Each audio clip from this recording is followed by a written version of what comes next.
Boundless Immigration News, Weekend Review, September 9th, 2022. Industries stress that immigrants can ease U.S. labor shortages. This week, some of the hardest-hit industries criticized the U.S. government for not passing meaningful immigration reform to help tackle the labor shortage.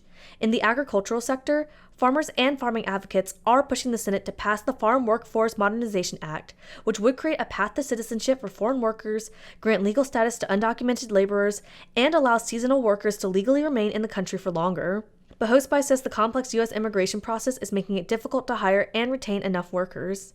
Meanwhile, the American trucking industry is short 80,000 truck drivers, a number that's expected to increase to 160,000 by 2030.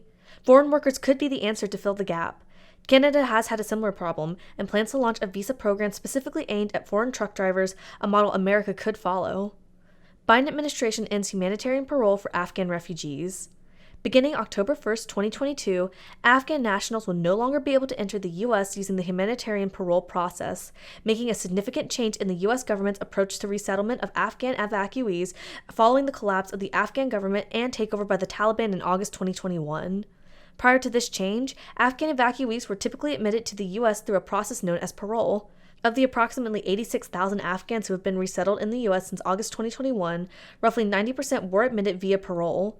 U.S. Citizenship and Immigration Services, or USCIS, clarified to CBS News that the shift away from the use of parole will not impact applications that have already been filed.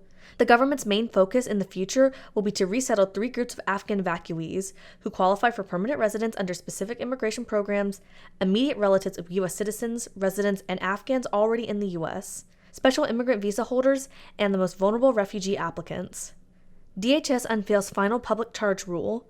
The Department of Homeland Security, or DHS, released its final version of the public charge rule, part ongoing efforts to dismantle a Trump-era policy that immigrant and civil rights advocates widely declared as a discriminatory wealth test for green card and visa applicants.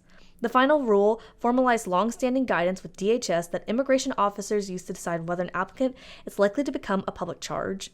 The guidance, which has been in place since 1999, defined a public charge as someone who is primarily dependent on the government for subsistence, which was evident by either the use of public cash assistance to supplement the applicant's income or institutionalization of the applicant for a long-term care at the government's expense.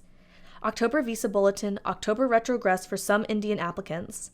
The U.S. Department of State released the Visa Bulletin for October 2022. While other countries saw no change, India EB2 and EB5 categories saw a regression of about 2 years and 10 months. Though DHS managed to issue all available employment-based green cards for fiscal year 2022, which ends on September 30th, the government estimates that it failed to use about 60,000 family-based green cards. Those family-based green cards are lost, and instead will be added to the employment-based category beginning October 1st, the first day of the fiscal year 2023. Attempted border crossing numbers not as high as early and mid-2000s. Increased migrant arrivals to the U.S.-Mexico border are due in part to the fact that more people are arriving from certain countries, such as Cuba and Venezuela.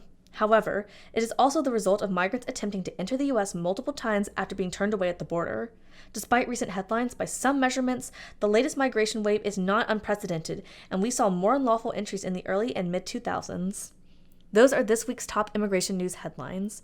If you found this video helpful, please be sure to give it a thumbs up and subscribe to Boundless for the latest in immigration news. Thanks for watching.